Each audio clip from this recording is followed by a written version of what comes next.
information right here. So go on. Yo, so like currently in my possession, I have the Xbox 360 and the GameCube.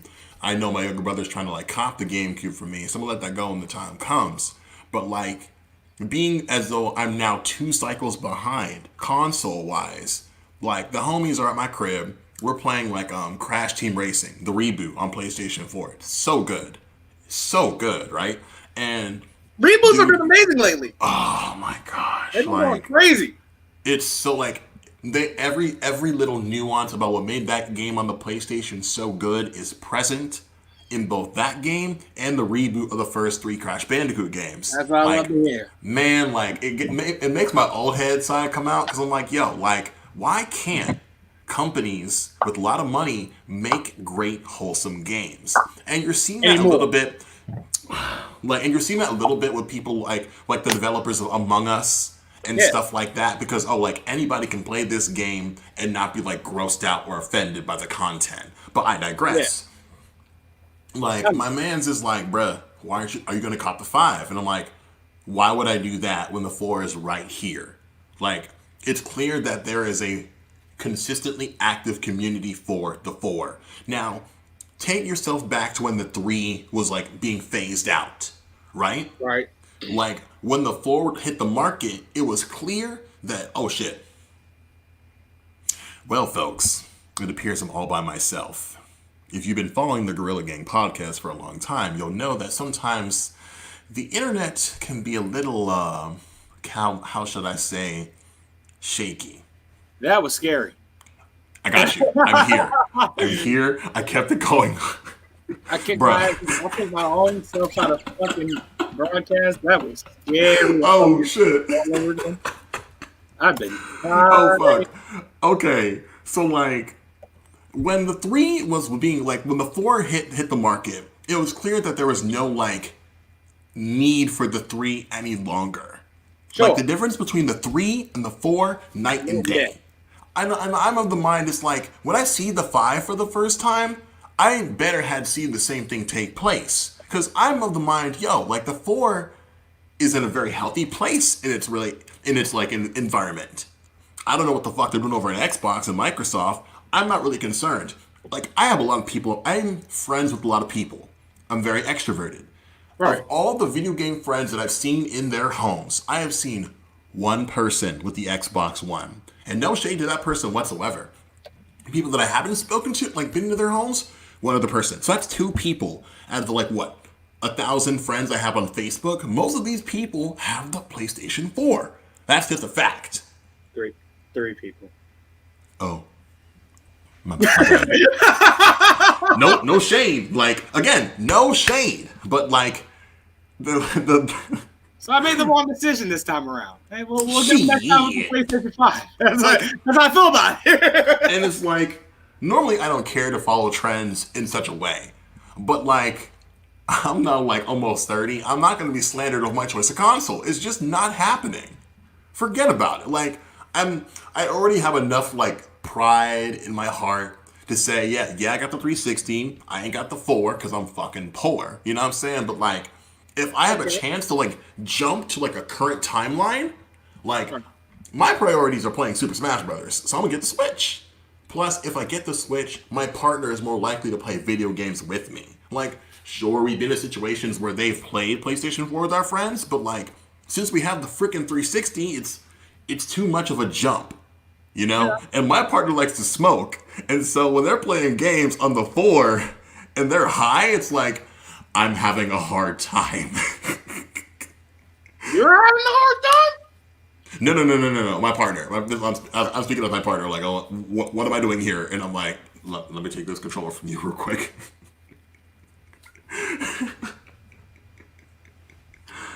So That's what that's I what's do with video games. so I've been like, and I was just listening to the Read podcast, not even like a couple days ago. Shout out to Kid Fury and Crystal. Love Yeah. those two. I love Crystal. Yo, greatest laugh on the timeline. Greatest laugh on the timeline. Like my metal bros were like I was in a group chat with them like yo y'all need to listen to this story because they passed the read. This little kid who was talking shit to like his teacher, like, "Yo, you're going to hell, actual hell. Your fit is trash." And they were Yo, just like it was just like this letter that like the teacher got from one of their students because like she put him in timeout and he was not having it, so he read her for filth. And someone submitted it to the read, and they're like, "Yo, this kid is on one." And this girl just like laughs into the stratosphere. And I'm like, I sent it to two people, to one of my teacher friends and to my metal friends. And dude was like, "Yo, her laugh is so funny. I'm gonna have to subscribe just for that shit alone." And I'm like, I'm telling you though. But like, he's very like he's reading Sony in all like the big box stores for the rollout of the 5. Because here's Sony saying we'll announce pre-sales soon, and it ended up being like the next day or whatever the fuck. And you had Amazon, Walmart, Target. Nah, girl, come get it now. Pre-orders are live. oh yeah, So like, those who are going to wait patiently for their 5 pre-order are probably not going to get it because Amazon put out their press release. We're basically out at this point of pre-orders for the 5. Y'all gonna have to wait. And I just can't be like, folks who like purchase upon launch are like sneakerheads to me. You know, like you yeah. clearly are way richer than me, or Hey, move financially in a way that I'm not accustomed to. B. You know what I'm saying? Which one I add? Launches are overrated anyway because Period. bugs need to be worked out. Yeah, I'm not into that shit. If What I'm do you buying make something, I want it bug free. I want Everybody that shit getting, bug free. everybody getting this motherfucker like in November or December when it comes out. Motherfucker, I'm waiting till, if anything, next summer. I was about to say the same shit. You hear me? What is 'Cause- the hurt? What, like, again, like I said, I'm 2 cycles behind. I still got the motherfucking 360. I haven't finished half of my fucking games on this bitch. Well, here's the thing. I've been following the trends for the last decade or so, right? Clearly. Since I've gotten Xbox, the very first Xbox. Wow. Also, I had the PS2. So that's when my vision of the console wars began. Oh, 100 fucking percent. And then I also had GameCube and Sega Dreamcast. The And- the Dreamcast. Oh and my guess who I god. thought was going to survive out of all those? The cast, right? Sega Dreamcast was fucking undefeated, and I have no Clearly. idea in my mind how they went out of business. None whatsoever. If you know, you know. Like, straight up. None. I just don't. Like I have an idea, but I still can't fathom it. And It's like it blows my mind. At any no, rate. you know what? Like, I was just saying, like, oh, like all my friends. I know so many people in the world and shit. Most of my friends have the PlayStation 4. To be honest with you, young kid, still like I'm a social butterfly, especially when I'm a kid. Only one person in my life had the Dreamcast that I would see on a consistent basis. My cousin in Virginia, the one person in my life at that time, and like it was unlike anything I'd ever seen before. It blew my little brain to pieces. Like Bro. he had, this was my first time seeing Dead or Alive, the fighting platform, and just like the Susio like the Susio switches was like blowing up my brain. Like, hey yo, Let's go. I don't know about all this, but I like it a lot. And like, what's crazy to me, I never saw like a friend of mine own Dead or Alive until a different cousin on my father's side had like the 4th installment on the first Xbox. And again, I'm like, I had never seen a fighting platformer with such intricate detail at that point in my life. Training mode alone was like just crazy to me because you had that they had Dead or Alive had that concept of like never end, like you would be on like on a stage where if you fell off you just like fall down to the next one and it'd be never ending if you're in training mode. And I'm like, this shit is nutty, you know what I mean? Because Quite.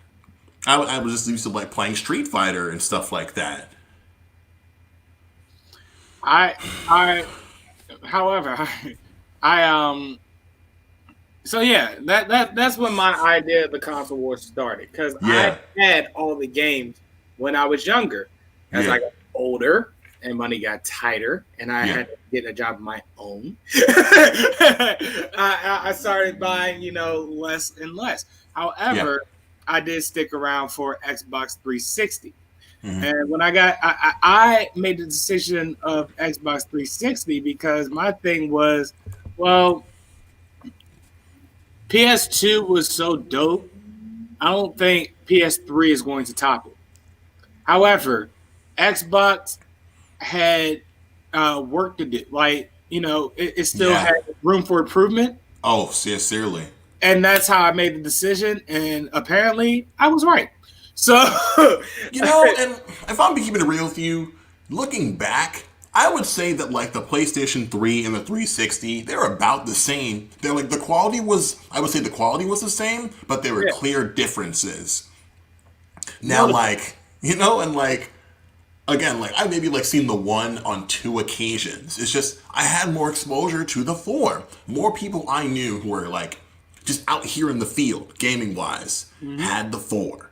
And call that what you will. I feel like we're too like we're not that far removed enough from like the impact of the one and the four to make clear cut like observations on the industry Sure.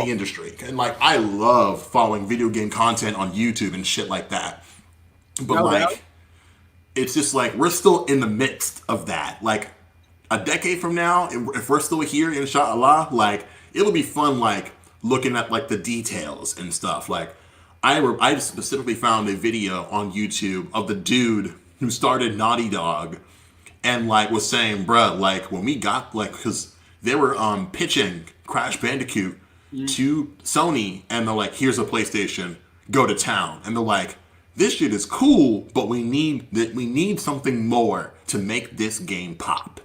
And just the way they had like finesse and finagle things that weren't necessarily legal at the time, just to like get the game to the way they wanted it to be made. And what I love about those first three Crash Bandicoot games is that like they've definitely aged in a particular way, but like you can appreciate that like even though like they're all three games have different quirks to it, like if you have patience, it's like I wish I'm. Here's my thing, because like I hear Warp folks. aged well. Oh my god, I would play Crash Bandicoot Warped if that was the only game I could play for like a year, I would be perfectly satisfied. It's one Because of the we few. spend the entire year playing that shit. It takes that long to fucking beat it. And that's the thing. Like, I have so much respect for completionists these days because I don't have the patience to complete a game, like a platinum a game these days. I just don't like. Even if I play video games for a living, I still would not want to be a completionist. Now, Crash Bandicoot Warped or say like a Pokemon Silver, those are games where I don't feel like pressured or like any anxiety at trying to get everything. It's like those games were possible to complete. Like it Yeah. wasn't too difficult for me. You know what I'm saying? Because I feel like I was just on a stream for a friend, a GHS alumni. Shout out to the Subtle Smile, and they're like, oh, like some of these new school games, I don't feel a type of way for, and I'm like, I don't understand how that's possible because games have only improved every single year since we've been alive. I can understand, oh, I don't like this kind of game. I don't care for this genre. Like, I never played Dead Space, probably never will play Dead Space. I don't do well with scary shit, don't do well with jump scares, for the Neither do most I. part.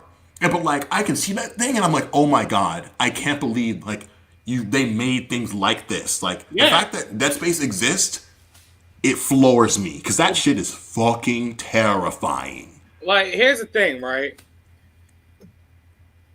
I I gotta talk about it because it's like the most poignant point. It's like a microcosm of the console wars. The NFL, Oh, talk about it. Let's get into Madden it. hasn't been a like good product since shit. The GameCube. Let's talk. Let's be about it. It's PlayStation 2 GameCube era. Oh well, if we want to stick to this generation, 15, maybe Madden 25, right? Oh, I However, think that was when the game became shit, right?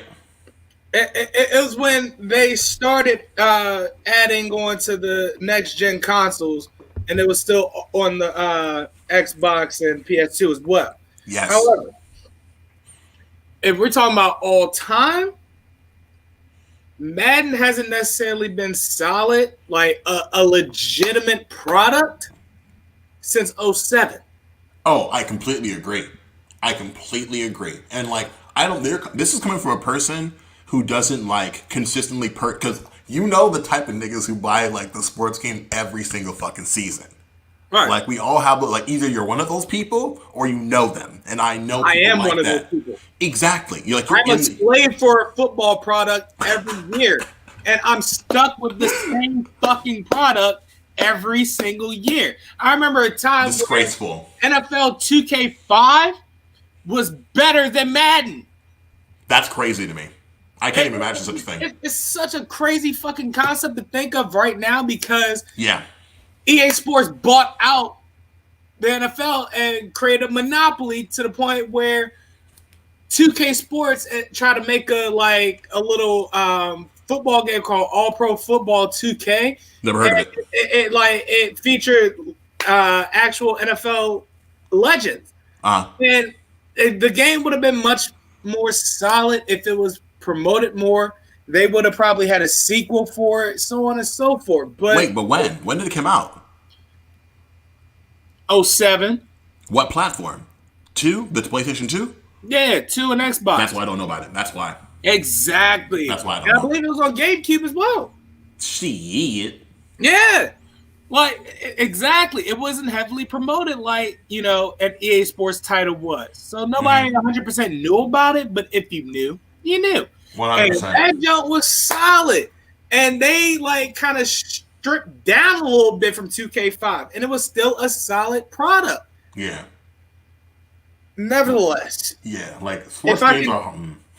If I could digress to where we started, because we got completely off tangent. Yeah. And I was telling you about Red Dead Redemption 2. So let's go. So now, like I said, without spoiling it for you, before we started pre-show, what I was doing was watching a video explaining what exactly happened in Blackwater. Now, without spoiling it for you, the beginning of Red Dead Redemption 2 starts out after the Blackwater Massacre, after they fleed up north into the mountains. So you tune in right there, and one of the gang members, Davey, he is dying. Right. He's in the wagon, isn't it? One of the newer members, Jenny, she was killed.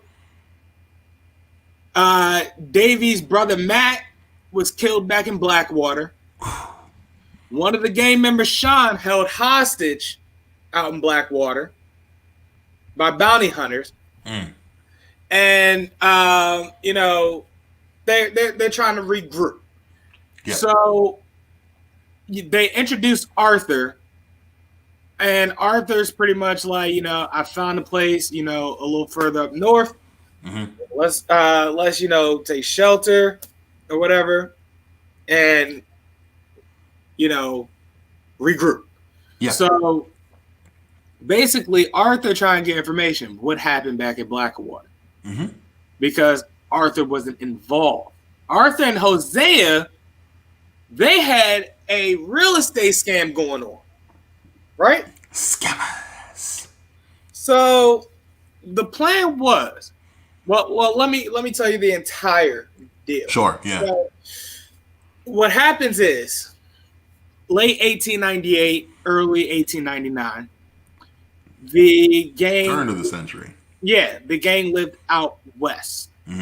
Well, they, got into a situation with the natives in which Dutch accidentally offended them because of how he moves, essentially how he talks. So basically, they had to flee out there, whatever, and wound up in Blackwater, right, or outside of Blackwater. They settled out there. Well, Arthur would go into town, every couple of days or so to find work. Yeah. Well, they got a tip, and at this point, Dutch picked up another member, Micah Bell. That fucker, I hate him. At any rate, so they come up on a tip of a ferry of the bank's funds coming in, right? Game plan was for the entire gang to be involved in robbing that ferry. Ooh. And escape out into the wilderness. All right. A couple days later, Arthur and Hosea, they come in, hit that real estate scam. They hit the wilderness and they move on. Well, as soon as they get on the ferry, everything goes left. And so when Arthur's asking Dutch what happened, Dutch is like, we missed you, and try to deflect from it. Try not to explain his part of the story. Well, what happens is sketchy. According to Javier, things were going smooth at first. Yeah. But it went left immediately when they came in. And which Arthur asked, bounty hunters? He was like, nah, Pinkertons. So, like... Right. The rival gang. It's like, it's theorized that it was a setup all along, right? Yes, that's what I'm saying. Throughout the entire game, that Blackwater was a setup. So, in the midst of it all, when they get caught slipping, they end up in a standoff with the Pinkertons. And if you play Red Dead 1, imagine that particular standoff. Yeah. So in the process, in that style, he kills a woman named Heidi McCourt. Right? Right. In which, if you remember Red Dead 1, that's who the strange man was referring to. Oh. Yep. Blew her brains out. Splattered all over the wall. I bartender. That's right. That Heidi McCourt. Right?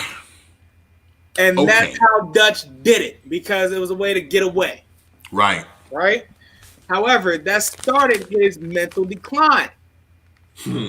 Exactly. So, in the process of all that, they managed to escape. However, they lose Mac in the process. Mac gets killed. And then Davey gets shot. And then Jenny gets murdered. Ooh. There's an entire fucking shootout between the Vanderlyn gang, the Pinkerton Agency, and the city of Blackwater. In which allegedly Landon Ricketts was involved in as well. Allegedly, of course. And that leads to the beginning of Red Dead Redemption 2. Masterclass in storytelling. Exactly. Now, with that being said, enough. You know how Red Dead Redemption 1 goes. So I do. I'll softball you how Red Dead Redemption 2 makes the perfect prequel segue into Red Dead 1. Because, as you know, there's never any mention of Arthur Morgan in Red Dead 1. Yeah, I was confused when the game dropped. I'm like, who the hell is that? You know what I'm saying? Exactly, because Arthur Morgan, it was a character specifically made for this game. Okay. You know what I'm saying?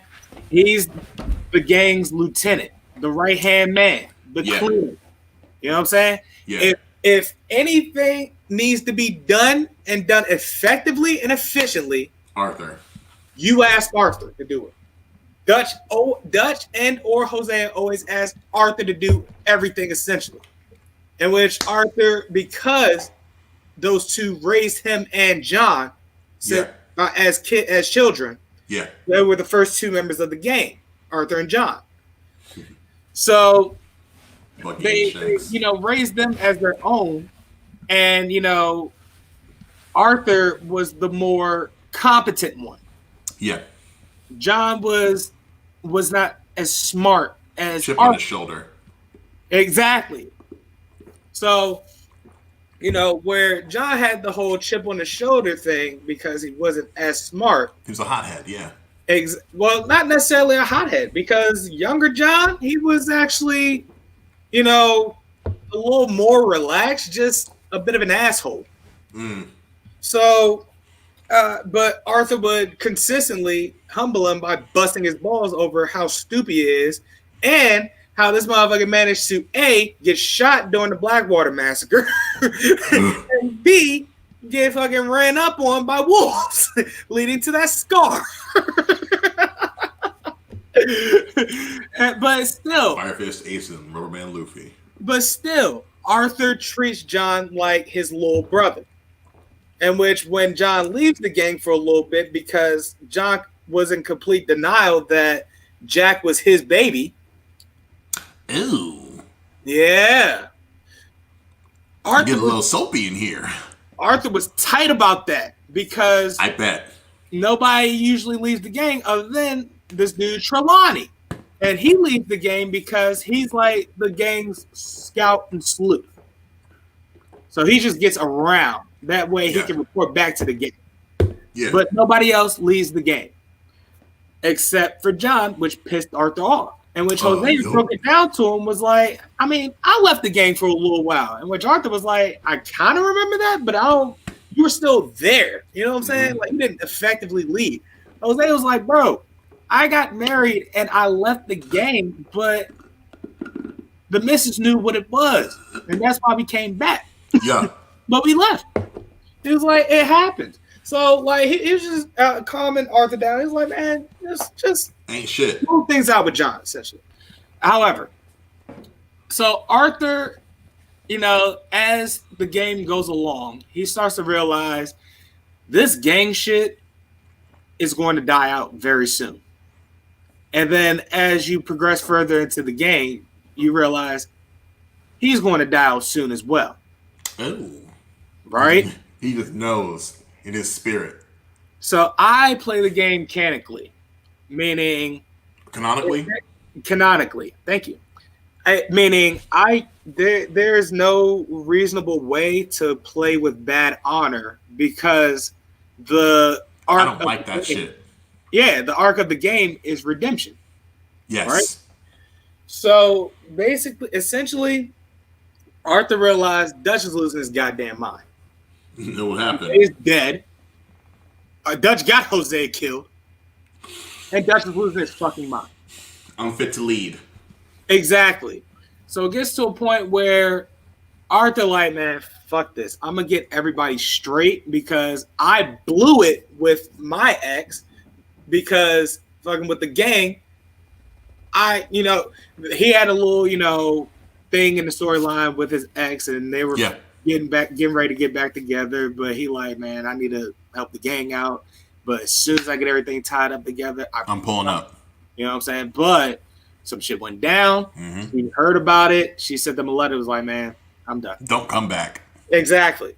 So he blows that, right? So, and then not only that, Dutch is going crazy. So he realizes, man, I need to get John out of this gang, and I need to get John straight because he is the only one that needs. He has left. John is the only one that needs to stay alive because John is a goddamn family. You know what I'm saying? Yeah. What happens is essentially the gang dissolves, and Arthur has to help John flee from the law, in which he does. Arthur and Micah have run the fade one last time, and then eventually Micah flees. Dutch stopped the fight. He flees. Arthur succumbs to his disease. Ooh, what was he diagnosed with? Tuberculosis. Oh, that'll do it. That'll do it. Penicillin wasn't invented until like maybe 6 to 8 years after. That'll do it. With that being said, I like to imagine I go into the Red Dead Redemption storyline like from the future. And I toss Arthur penicillin. And I go on some Rick and Morty shit, like, you're gonna need this. You're gonna need this, Arthur. Just take it later, okay? Get the fuck out of here. Let me get some sarsaparilla, okay, Arthur? Right. But so after that, you get John going into his whole like him trying to go legit, but he keeps fucking up. Mm-hmm. Abigail and Jack leaves him. He builds Beecher's Hope with Uncle and Charles, who Charles is a boxer now. I don't know. So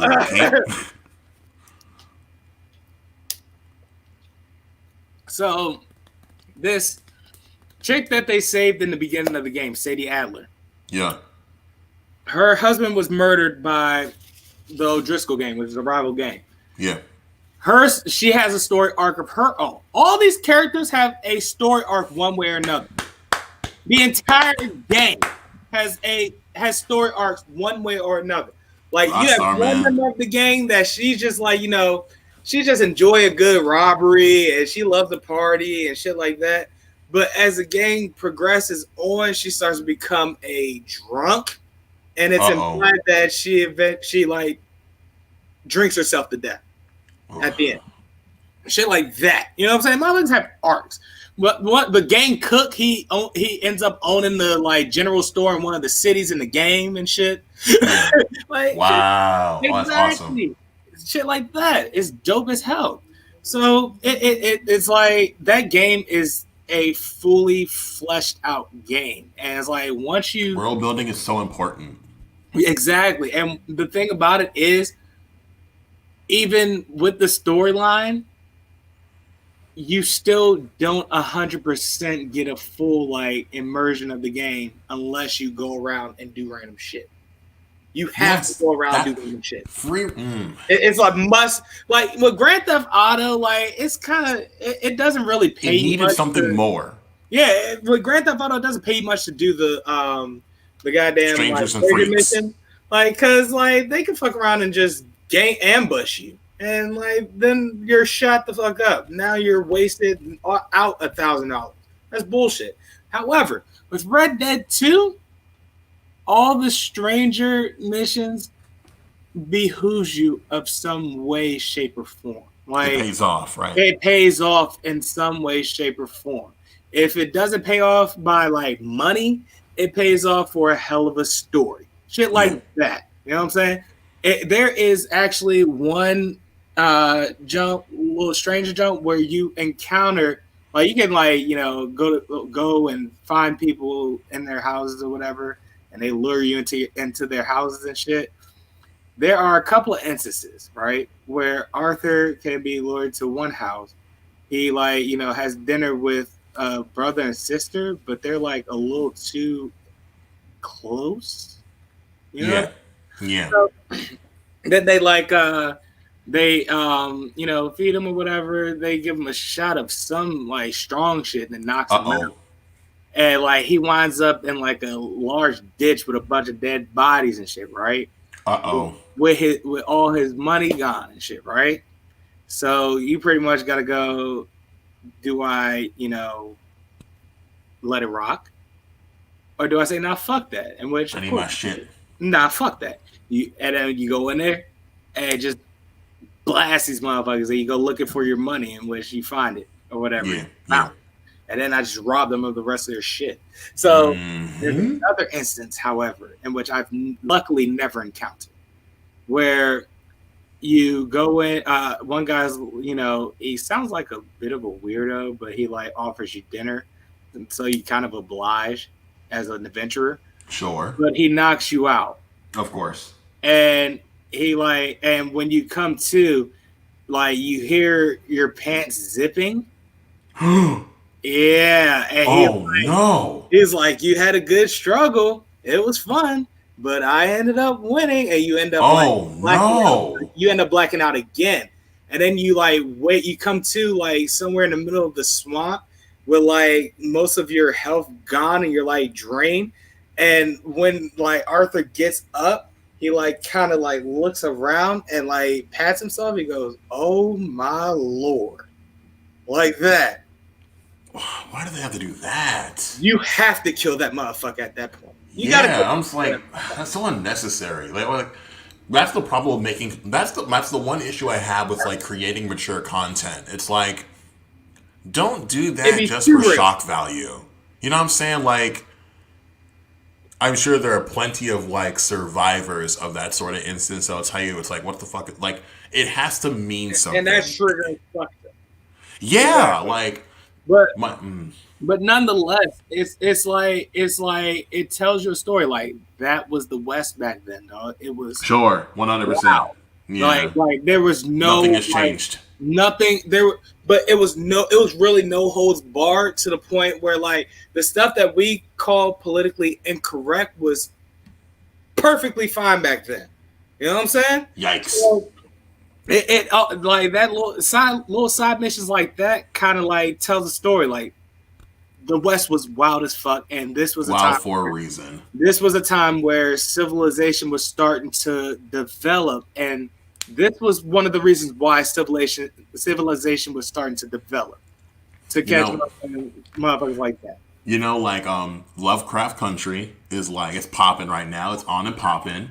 And I Right. had the opportunity to watch the first 3 episodes yesterday with a family member. And let's call him F. I mentioned how like because F is a member of this community. I'm like, yo, there's some questionable things later on in the show. And F tells me technically this does not fall under that particular category because this is historical fiction.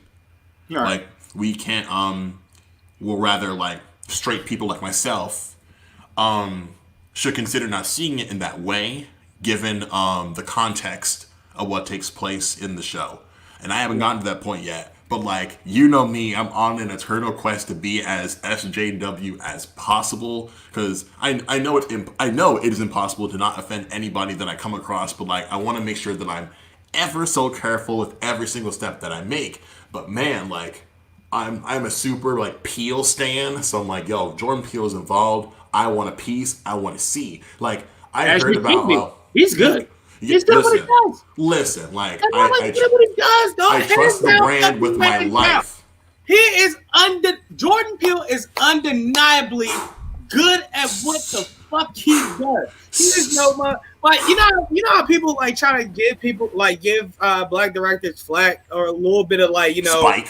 a little spite because they're black and they just got there. Like this ain't no motherfucking Tyler Perry, all right? And you know how I feel about Tyler Perry. I am not a fan of Tyler Perry for multiple reasons, namely Medea.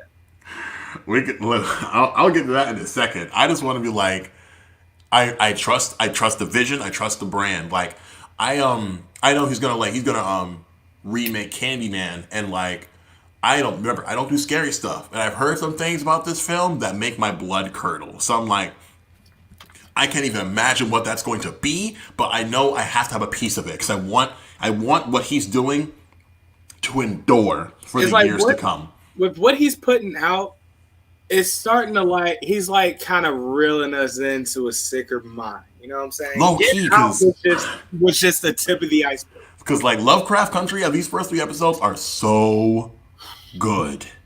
Oh my lord! I was hooked from the Yeah. scene, bro, of the first episode. I was like, yeah, count me the fuck in. And you know I love me some Journey Smollett. So See, and like whole time, I F is just like bro. smitten with Miss Smollett, and I didn't really know who she was because like I'm an ignoramus, so I'm not like familiar with her discography, but like Ever see Eve's Bayou? no, I haven't. What else is she in? Like I said, Roll Bounce. I loved. Well, have I seen Roll Bounce? I feel like I haven't. I feel like I've seen something similar to Roll Bounce, or maybe I haven't seen it in such a long Roll time. Bounce. Bow Wow was in Roll Bounce. Yeah, that's why I'm like, I know I've seen it somewhere, but I forget when I saw it. It's been too long. I need to get that movie again. However, Ducky, we have gone overboard. Holy shit! It's 40 minutes. Exactly. Cut it. Cut And this shit. at this point, this episode, I don't know God damn. go with it, but it's time we get serious. For real. Let's do this. It's been a pretty deep week. So Yup. here See we you on the go. other side. Yeah.